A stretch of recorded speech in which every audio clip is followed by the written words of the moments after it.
रहे हैं prime TV. शुरुआत करेंगे प्राइम उत्तर प्रदेश के साथ। उत्तर प्रदेश पुलिस में 32,679 सिपाही और समकक्ष पदों पर सीधी भर्ती के लिए सभी वर्गों के अभ्यर्थियों को आयु सीमा से 3 वर्ष की छूट मिलेगी।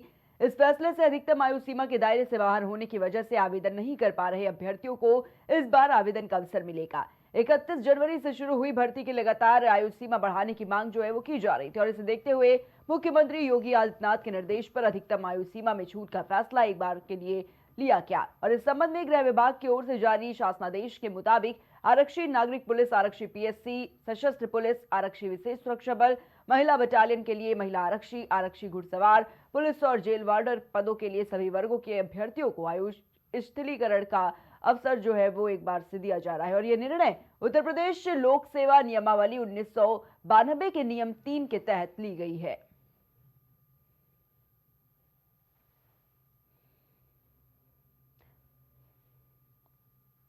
उत्तर प्रदेश में मतदाता सूची के लिए विशेष गहन परीक्षा यानी कि एसआईआर प्रक्रिया के बाद मंगलवार को ड्राफ्ट मतदाता सूची जारी कर दी गई है। ड्राफ्ट सूची में अगर किसी मतदाता का नाम नहीं है तो वो 6 फरवरी 2026 को आपत्ति दर्ज करवा सकता है।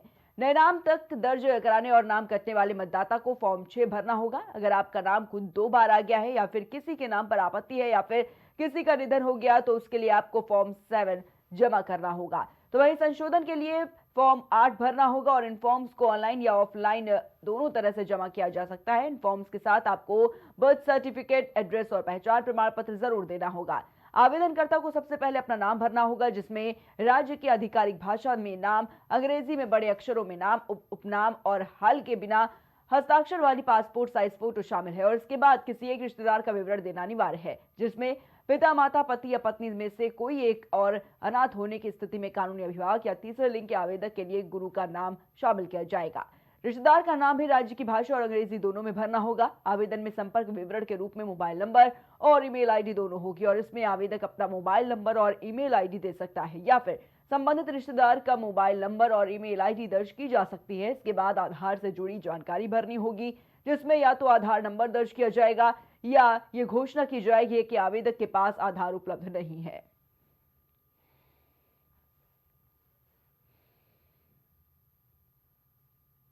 लखनऊ के केजीएमयू से जुड़े कथित धर्मांतरण मामले में पुलिस ने बड़ी कार्रवाई की है। पुलिस ने आरोपी डॉक्टर रमीजुद्दीन नायक के पिता सलीमुद्दीन और उसकी मां खदीजा को गिरफ्तार कर लिया है। ये गिरफ्तारी चौक थाना पुलिस के द्वारा ठाकुरगंज क्षेत्र से की गई है। पुलिस ने इस मामले में आरोपी डॉक्टर रमीजुद्दीन के माता पिता के साथ अन्य लोगों को भी नामजद आरोपी बनाया है। ये पूरा मामला एक पीड़ित महिला डॉक्टर से जुड़ा हुआ है जिसने आरोप लगाया है कि उसके साथ जबरन निकाह कराने का दबाव बनाया गया।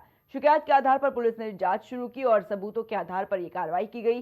पुलिस का कहना है कि मामले में सभी आरोपियों की भूमिका की गंभीरता से जांच की जा रही है और कानून के अनुसार आगे की कार्रवाई भी की जाएगी। डीसीपी पश्चिम विश्वजीत श्रीवास्तव ने जानकारी देते हुए बताया है कि आरोपियों के खिलाफ सख्त कानूनी कदम भी उठाए जा रहे हैं। इस मामले की विवेचना जारी है और आगे और गिरफ्तारियां भी हो सकती हैं।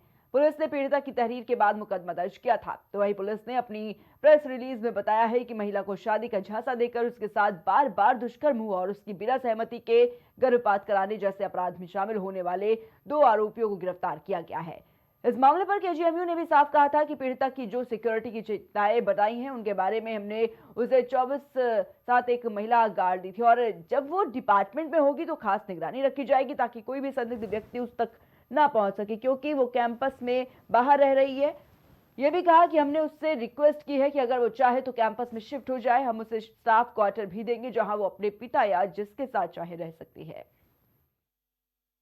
दिनांक 23/12/2025 को केजीएमयू की एक मेडिकल छात्रा ने थाना चौक पर प्रार्थना पत्र दिया जिसमें उसने आरोप लगाया कि उसके एक सीनियर डॉक्टर जिनका नाम रमीजुद्दीन उर्फ रवीज है और जो मूल रूप से खटीमा उत्तराखंड के रहने वाले हैं, उनके साथ गलत कार्य किया और जब उस मेडिकल छात्रा ने शादी की बात की तो उसके ऊपर धर्म परिवर्तन का दबाव है।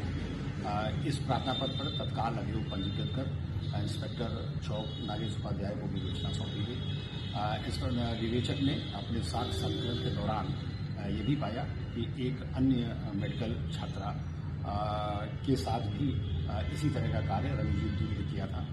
उस मेडिकल छात्रा ने ये बात बताई कि रमीजुद्दीन ने उसके साथ गलत कार्य किया, साथ ही उसका गर्भपात भी कराया और जबरदस्ती धर्म परिवर्तन करा के उसके साथ निकाह भी किया। और इस सारे कार्य में उसके माँ बाप पूरी तरीके से शामिल हैं। इस बात को प्रकाश में आने पर विवेचक द्वारा उनका नाम विवेचना में प्रकाश में लाया गया और रमीजुद्दीन के पिता जिनका नाम सलीमुद्दीन और माँ जिनका नाम खतीजा है उनका नाम विवेचना में पढ़ाया गया और विवेचना के क्रम में इन दोनों को गिरफ्तार करके न्यायिक अध्यक्षा में भेजा गया। देखिए, निश्चित रूप से जो भी दोषी होगा, जिसने जितना जुर्म दंड उसका जितना जुर्म किया होगा वो दंड का भागीदार है और निश्चित रूप से कठोर कार्रवाई सरकार करेगी। कोई भी अपराध उत्तर प्रदेश में माफ नहीं किया